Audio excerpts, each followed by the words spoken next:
Welcome to part 2 of my discussion with Steve Schlesinger of Sago, where we discuss the insight industry, specifically how to get involved with your peers and the trends we're seeing right now. Once again, Steve, thanks. We're going to switch gears a little bit. We're going to talk about the industry because, I didn't realize it, because I was this brash kid from Massachusetts who grew up hating the Yankees and everything about New York and didn't really know much of anything else other than, going to Fenway Park and wishing I was playing left field like Yastrzemski and Rice and Williams and all that. But John Bonney, who was one of my mentors at the time in the late 80s, basically threw this pamphlet at me and said, hey, there's an industry event here and you should go to it, which translation really meant I'm not going to it. I'm not wasting my time. You go and represent the company. And I did. And I got involved with the New England chapter of the Market Research Association. And that kind of, by accident, kind of really got me involved in the industry and allowed me to network with a lot of people and take on a lot of leadership positions in a time where anyone on your board could say, I'm not doing that. Like motivating volunteers to me is like the hardest thing you could ever do in your life, and obviously over the years, we've done a lot of things together. We've been on a lot of boards together.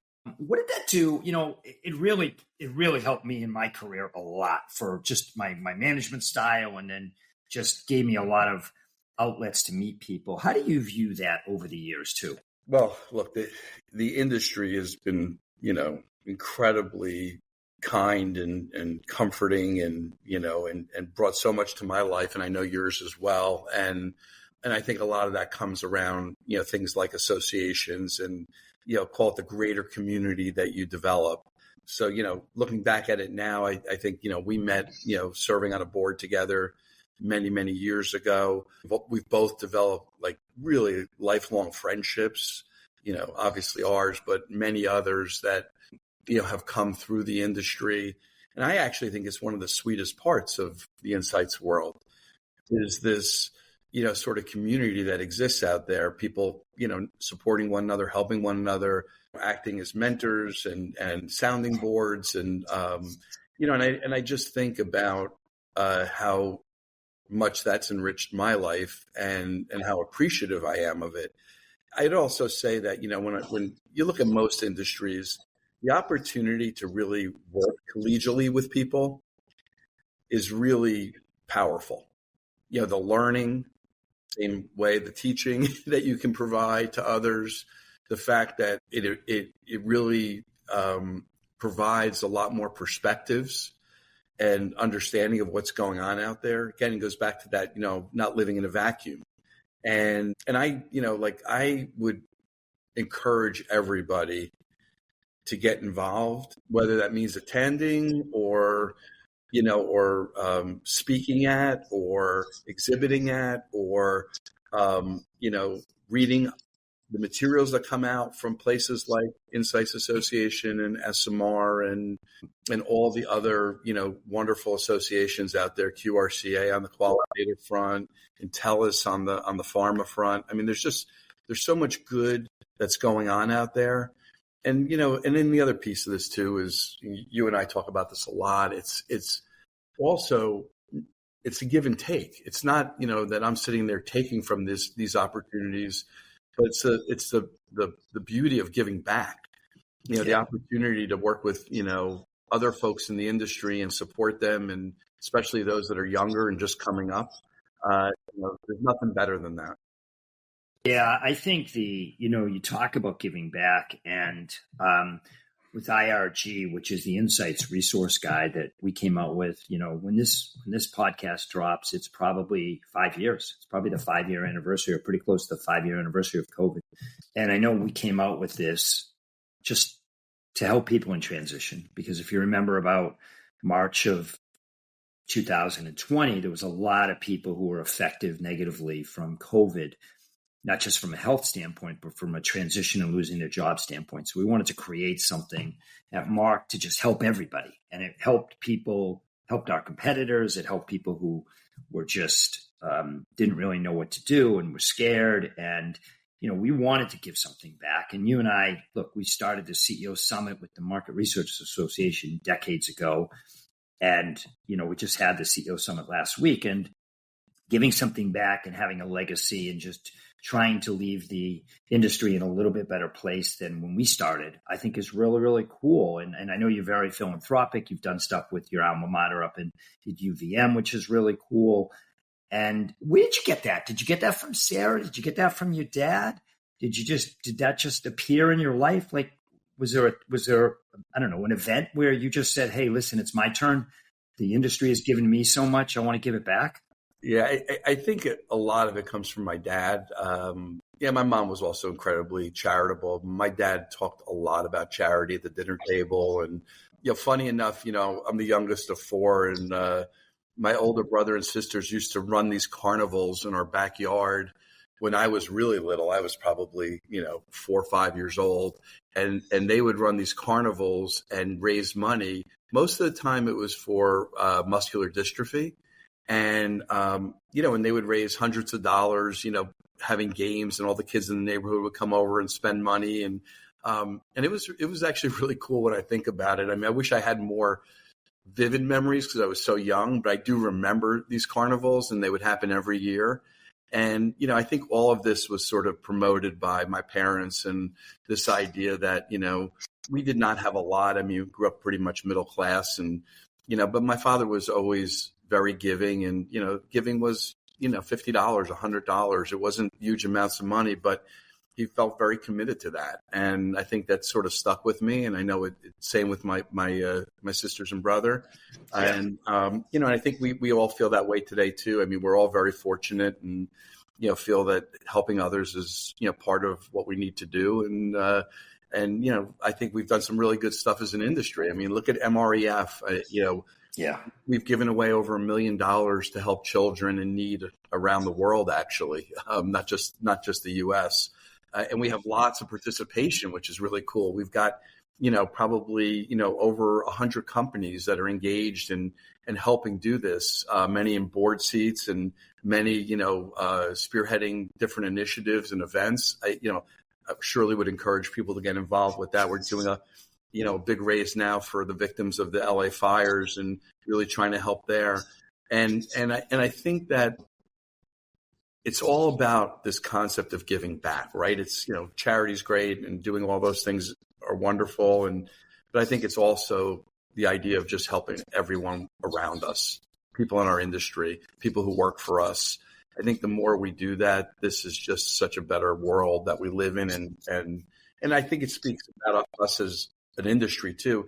You have to remember, Merrill, what do we depend on? We depend on the world, the people out there, to sort of participate in research and to be a part of research. So how great is it as an industry for us to give back to those same people in meaningful ways, those who really need it?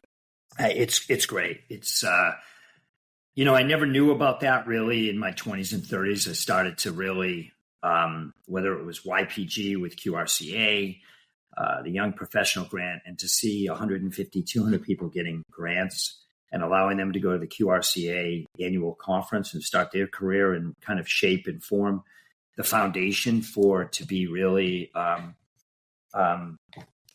entrenched in the industry, I think is a really cool thing. And to see people on stage and see people who are chairing conferences and, starting companies, I think is really it's important to me. And as the older I get, it's even more important. And I mentor a lot of people in the industry, and I'm willing to do that. And I just started another one not too long ago with somebody named Alex, who I was introduced to. And, I said, look, what do you want in a mentee-mentor relationship? What can I do to help? How often do you want to talk? Because, what's my role as a mentor to you? Because if you're looking for somebody who's going to tell you yes to everything that you're thinking about, I'm not your guy. I'm going to, I mentor somebody who, frankly, I talked him out of breaking up with his girlfriend twice. I talked him out of quitting his job 4 times, and I think, and I gave him reasons. It wasn't just don't do that. It was solid reasons. But, Steve, we want to talk a little bit about some trends in the industry. As you see the future of the insights community, what's 1 or 2 trends that you guys are looking at that you think are really everybody needs to pay attention to? Well, the obvious one is of course, AI. Yep. And just sort of how that's impacting, the research world. I'm very interested in sort of how businesses, specifically on the brand side, are using data and data analytics. And interestingly, we found some companies where now the research departments are not called research departments. They're actually called data analytics and information departments. Okay.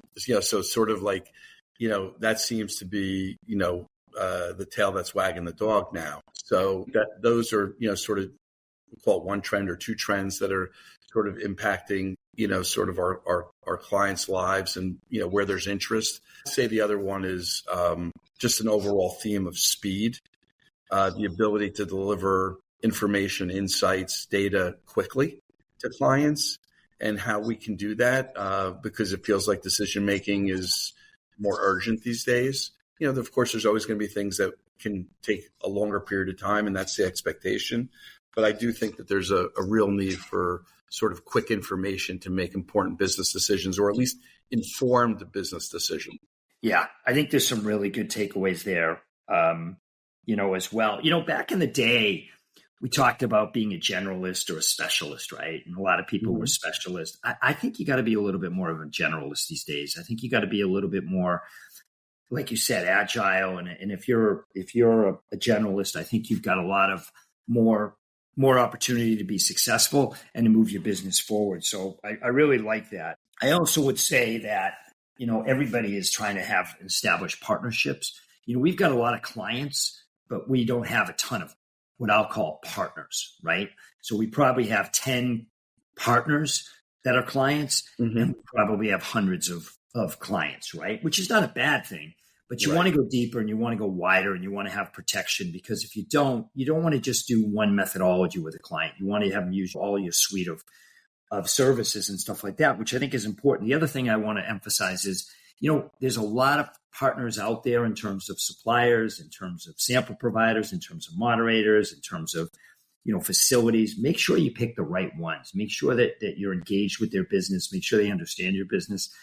Because I think the deeper that they understand that, the more that you'll be able to figure out some opportunities to really work together and streamline your business and move it forward. And the other thing I want to end with is two things. I love getting involved. I would say that to everybody listener who's in the insights community or into a different vertical in their business, get involved. Get involved in the industry. Get involved with the associations that are appropriate to your business. And the second thing is, don't let the business manage you. Manage the business. In other words, yes, there's a lot of people who are reactionary, who something happens in their business and they manage the business that way. But think about the business. Think about the trends within the business. Think about what you need to do to be proactive in managing your business to head off some of these things that might turn your company upside down a little bit. So, Steve, any last parting comments that you want to toss out? Any advice for anything before we say goodbye today? Yeah, thank you. So I think what you just said is very true. I think, leaders today, whether you're a CEO or you're just, a VP or whatever your role is, if you're leading a part or a whole entire organization, or you're leading a group of people, I think that your job is probably more important than it's ever been, because it's challenging out there. Yep, it's constantly changing. We have to be aware of things. And I think we have to do both, which is have our head down, getting the work done. And then we also have to have our head up, looking around to see what's going on and what we can do better or differently. And I think that's how we can really impact the business. And, that's what I'm counting on from all of my leaders and my managers. And I think that's probably the case for everybody within our industry. I think that if you're not talking to other colleagues and friends in the industry, that's a mistake. I think you need to be out there hearing what other people are experiencing, good and bad. I think there's a lot of learning there. And I also think that it's really critical for us to continually be a learning organization, be able to sort of look internally and say, what have we learned off of the things we've done over the last quarter or two? And what are we seeing out there from our clients and our colleagues that inform us for the next couple quarters? And I think then we've got the best shot of having great success. So I would encourage everybody to think like that. I know I'm doing more of that than I ever have, having conversations with you every day, having conversations with lots of colleagues. I mean, I look at my calendar and actually probably I've got 5 to 10 calls a week that are just talking to people. And those conversations might be specific about some work, but they're just as much about what's going on in their world. Yeah. And that's what I find to be most useful. Yep. Yeah. No, I totally agree. Steve, thank you so much for your time today. This has been a delight for me personally, and I know that a lot of the listeners are going to have a number of takeaways. Thanks again, brother. Thank you.